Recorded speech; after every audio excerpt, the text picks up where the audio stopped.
Hello. നെത്തോലി അത്ര ചെറിയ മീനല്ലെന്ന് പറയുമെങ്കിലും ഇത് നമ്മുടെ പാവ ഒരു ഇത്തിരി കുഞ്ഞനാണേ. നമുക്കിവനെ ഇന്ന് ഒന്ന് തോരൻ വെച്ച് നോക്കിയാലോ?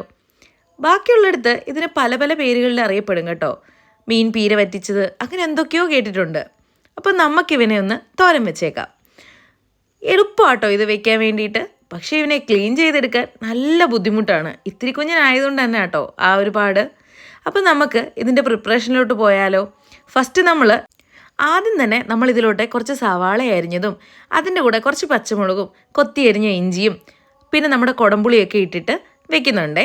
ശേഷം നമുക്ക് കുറച്ച് തേങ്ങ ചിരകി എടുത്തത് ഒന്ന് ചതച്ചെടുക്കാം. അതിൻ്റെ കൂടെ നമ്മൾ ഈ തേങ്ങയുടെ കൂടെ കുറച്ച് മഞ്ഞൾപ്പൊടിയും പിന്നെ അതുപോലെ കുറച്ച് മല്ലിപ്പൊടിയും പിന്നെ കുറച്ച് ഉലുവപ്പൊടിയും കൂടി ഇട്ടിട്ട് നമുക്കിതൊന്ന് നന്നായിട്ട് ചതച്ചെടുക്കാം കേട്ടോ. പിന്നെ നമ്മൾ ഇതിനകത്തോട്ട് കുറച്ച് ചുവന്നുള്ളിയും കൂടെ ആഡ് ചെയ്യുന്നുണ്ട്. നമുക്ക് ചുവന്നുള്ളി വേണമെന്നുണ്ടെങ്കിൽ നമ്മൾ ആ മീനിൻ്റെ കൂടെ തന്നെ അരിഞ്ഞ് ചേർക്കാം. അല്ലെന്നുണ്ടെങ്കിൽ നമുക്ക് ഈ ചതയ്ക്കുന്ന കൂട്ടത്തിൽ ഇതിൻ്റെ കൂടെ തന്നെ ഇട്ട് ചതച്ചെടുത്താലും മതി കേട്ടോ. അപ്പം നമ്മൾ എന്തായാലും ഇന്ന് വെക്കുന്നത് ഇതിൻ്റെ കൂടെ ചതച്ചെടുത്തിട്ടാണേ. പിന്നെ ഇതിനകത്തോട്ട് നമുക്ക് കുറച്ച് അല്ലി മാത്രം മതി, വെളുത്തുള്ളിയും കൂടി വേണം കേട്ടോ. അപ്പോൾ നമ്മൾ ഇതിനകത്തോട്ട് കുറച്ച് വെളുത്തുള്ളിയും കൂടി ഇടുന്നുണ്ടേ. ഇതൊരുപാട് നന്നായിട്ടങ്ങ് അരഞ്ഞൊന്നും പോകണ്ട, ചെറിയ രീതിയിലൊന്ന് ചതച്ചെടുത്താൽ മാത്രം മതി കേട്ടോ. ഒത്തിരി അരഞ്ഞു പോയാൽ കൊള്ളത്തില്ലേ.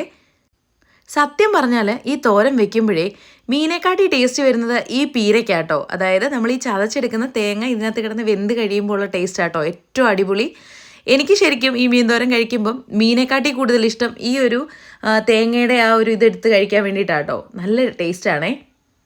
അപ്പം നമ്മൾ ഈ തേങ്ങ ചതച്ചൊക്കെ ഇട്ടിട്ട് അതിനകത്ത് ആവശ്യത്തിനുള്ള ഉപ്പും കൂടി ഇടുന്നുണ്ടേ. ആവശ്യത്തിനുള്ള ഉപ്പും കൂടി ഇട്ട് ഈ തേങ്ങയും ഈ മീനും എല്ലാം കൂടെ ഒരുപാട് അങ്ങ് ഉടഞ്ഞു പോവാത്ത രീതിയിൽ നന്നായിട്ടൊന്ന് മിക്സ് ചെയ്തെടുക്കുന്നുണ്ട് കേട്ടോ. എല്ലായിടത്തും ആ ഒരു തേങ്ങയൊക്കെ എത്താൻ വേണ്ടിയിട്ട് നന്നായിട്ടൊന്ന് മിക്സ് ചെയ്തെടുക്കാവേ.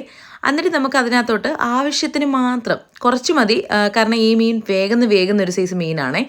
അപ്പം നമുക്ക് അതിൻ്റെ ആവശ്യത്തിന് മാത്രമുള്ള കുറച്ച് വെള്ളവും കൂടി ഒഴിച്ചിട്ട് ഇത് അടുപ്പയിലോട്ട് വയ്ക്കാം കേട്ടോ.